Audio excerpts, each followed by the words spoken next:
UTL solar लावणार आणि सबसिडीही मिळवून देणार। मंत्रिपद न मिळाल्याने भुजबळांच्या नाराजीचा स्फोट, जहां नहीं चैना वहां नहीं रहना। भुजबळांकडून बंडाच्या तयारीचे संकेत, बुधवारी प्रमुख पदाधिकाऱ्यांची बैठक घेत भूमिका जाहीर करणार। पण एक आहे, जहां नहीं चैना वहां नहीं रहना। मंत्रिपद आलं आणि गेलं, मी संपलो नाही, पण मला जी वागणूक देण्यात आली त्यामुळे मी दुःखी।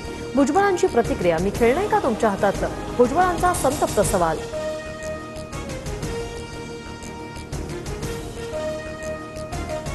अजित पवारांसोबत चर्चा केली नाही, त्यांच्याशी चर्चा करणं गरजेचं वाटत नाही। मंत्रिमंडळातून वगळल्यानंतर भुजबळांचा अजित पवारांवर निशाणा। हिवाळी अधिवेशनात सहभागी होणार नाही, नाराजीनंतर छगन भुजबळ यांचा निर्णय। आधी वापर केला, सत्ता आल्यावर मात्र ओबीसी नेतृत्वाला डावललं। छगन भुजबळांवरून विजय वडेट्टीवार यांचा महायुतीवर निशाणा। ओबीसींबद्दल बोलण्याचा काँग्रेसला अधिकार नाही, ओबीसींबद्दल काँग्रेसकडे दाखवण्यासारखं एकही काम नाही, फडणवीसांची टीका। नाराजी नसल्याचं सांगतानाच मुनगंटीवारांचं मोठं विधान, एका कुटुंबातला मुलगा दुसऱ्या चिन्हावर उभा राहूनही मंत्री होतो, मग माझ्यासारख्या निष्ठावानावर पक्ष राग का काढणार? मुनगंटीवारांची प्रतिक्रिया। काही लोकांना मंत्रिमंडळात न घेण्यामागे पक्षाचा विशिष्ट मानस, केंद्रीय पक्षानं सुधीर मुनगंटीवारांबाबत काहीतरी विचार करूनच मंत्रिमंडळात घेतलं नाही, फडणवीसांची प्रतिक्रिया।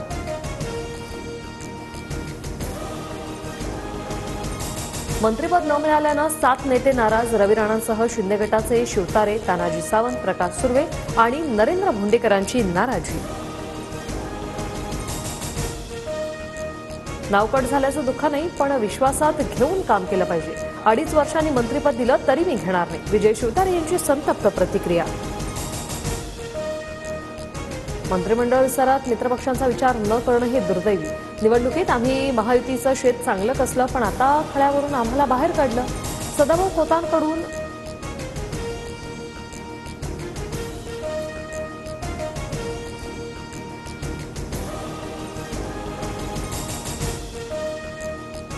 मंत्रिमंडळ विस्तारात मित्रपक्षांचा विचार न करणं हे दुर्दैवी। निवडणुकीत आम्ही महायुतीचं शेत चांगलं कसलं, पण आता खळ्यावरून आम्हाला बाहेर काढलं। सदाभाऊ खोत यांच्याकडून नाराजी व्यक्त। हिवाळी अधिवेशनाच्या पहिल्याच दिवशी 35,788 कोटींच्या पुरवणी मागण्या सादर। लाडक्या बहिणींसाठी 1,400 कोटी, तर मुंबई मेट्रोसाठी 1,212 कोटींचं अर्थसहाय्य। सरपंच हत्या प्रकरणातील 3 फरार आरोपींवर तात्काळ कारवाई करा। मसाजो हत्या प्रकरणी अंबादास दानवे विधान परिषदेत आक्रमक, सीडीआर तपासण्याची ही मागणी। बीड सरपंच हत्या प्रकरणाचे धागेदोरे थेट मंत्र्यांपर्यंत, गुंडशाही चालवणाऱ्यांचा संबंध धनंजय मुंडेंशी असल्याचा वडेट्टीवारांचा आरोप, तर मुंडेंनी आरोप फेटाळले। बीडमधील आरोपी कुठल्या पक्षाचा किंवा जातीचा आहे याचा विचार केला जाणार नाही, गुन्हेगार कोणी असो सोडणार नाही, फडणवीसांकडून स्पष्ट। बीडमधील सरपंच संतोष देशमुख हत्याकांड प्रकरणी तपास चालवे, सीआयडीचं पथक 2 दिवसांपासून बीडमध्ये तळ ठोकून, सीआयडी अधिकाऱ्यांनी घेतली देशमुख कुटुंबियांची भेट। सोमनाथ सूर्यवंशीला अमानुष मारहाण झाली, ठाकरे गटाच्या सुषमा अंधारेंचा आरोप, तर शरीरावरील जखमांमुळे मृत्यू झाल्याचं पोस्टमॉर्टमच्या प्राथमिक अहवालात नमूद। आंबेडकरी अनुयायी मुंबई नांदेडसह छत्रपती संभाजीनगरमध्ये आक्रमक, न्यायालयीन कोठडीतील सोमनाथ सूर्यवंशी मृत्यू प्रकरणी आंदोलन, सोलापूर धुळ्यात एसटीवर दगडफेक।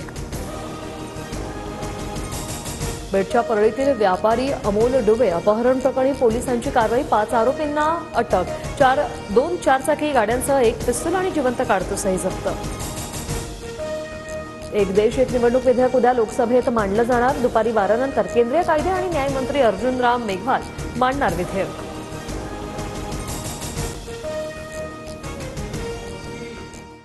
UTL सोलार लावणार आणि सबसिडीही मिळवून देणार।